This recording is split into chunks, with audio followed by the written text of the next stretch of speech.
بسم اللہ الرحمن الرحیم۔ اے بنی آدم، ہم نے تم پر پوشاک اتاری کہ تمہاری شرم گاہوں کو چھپائے اور تمہارے بدن کو زینت دے، اور جو پرہیزگاری کا لباس ہے وہ سب سے اچھا ہے۔ یہ اللہ کی نشانیاں ہیں تاکہ لوگ نصیحت حاصل کریں۔ مومن مردوں سے کہہ دو کہ اپنی نظریں نیچی رکھا کریں اور اپنی شرم گاہوں کی حفاظت کیا کریں، یہ ان کے لیے بڑی پاکیزگی کی بات ہے، اور جو کام یہ کرتے ہیں اللہ ان سے خبردار ہے۔ اور مومن عورتوں سے کہہ دو کہ وہ بھی اپنی نگاہیں نیچی رکھا کریں اور اپنی شرمگاہوں کی حفاظت کیا کریں، اور اپنی آرائش یعنی زیور کے مقامات کو ظاہر نہ ہونے دیا کریں مگر جو اس میں سے کھلا رہتا ہو،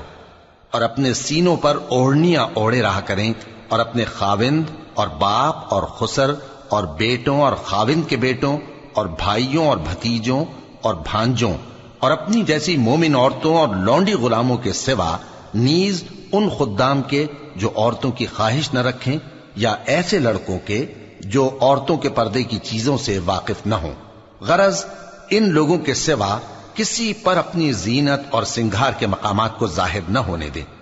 اور اپنے پاؤں ایسے طور سے زمین پر نہ مارے کہ جھنکار کانوں میں پہنچے اور ان کا پوشیدہ زیور معلوم ہو جائے۔ اور مومنوں، سب اللہ کے آگے توبہ کرو تاکہ فلاح پاؤ۔ مومنوں،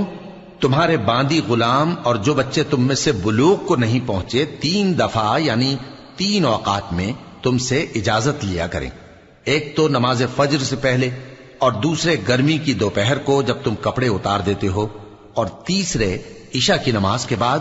یہ 3 وقت تمہارے پردے کے ہیں، ان کے آگے پیچھے یعنی دوسرے وقتوں میں نہ تم پر کچھ گناہ ہے اور نہ ان پر، کہ کام کاج کے لیے ایک دوسرے کے پاس آتے رہتے ہو۔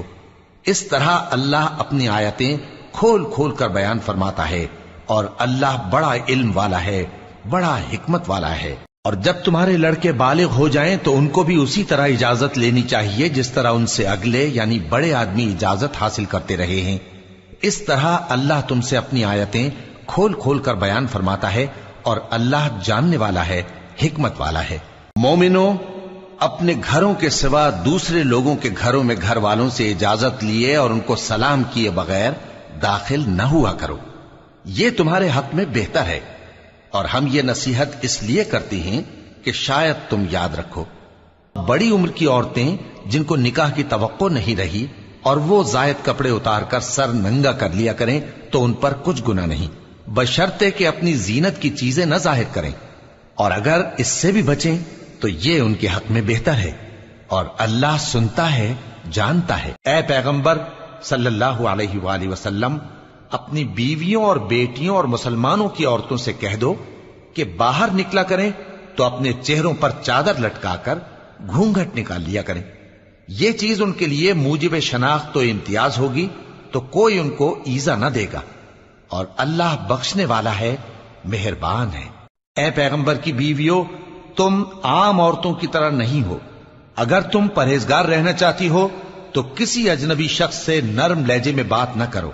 تاکہ وہ شخص جس کے دل میں کسی طرح کا روگ ہے کوئی امید نہ پیدا کر لے، اور دستور کے مطابق بات کیا کرو، اور اپنے گھروں میں ٹھہری رہو، اور جس طرح پہلے جاہلیت کے دنوں میں زیب و زینت کی نمائش کی جاتی تھی اس طرح اظہار زینت نہ کرو، اور نماز پڑھتی رہو اور زکوٰۃ دیتی رہو، اور اللہ اور اس کے رسول کی فرما برداری کرتی رہو۔ اے پیغمبر کی گھر والیوں، اللہ چاہتا ہے کہ تم سے ہر طرح کی ناپاکی دور کر دے اور تمہیں بالکل پاک صاف کر دے۔ مومنوں، پیغمبر صلی اللہ علیہ وآلہ وسلم کے گھروں میں نہ جایا کرو مگر اس صورت میں کہ تم کو اجازت دی جائے، یعنی کھانے کے لیے بلایا جائے جبکہ اس کے پکنے کا انتظار بھی نہ کرنا پڑے،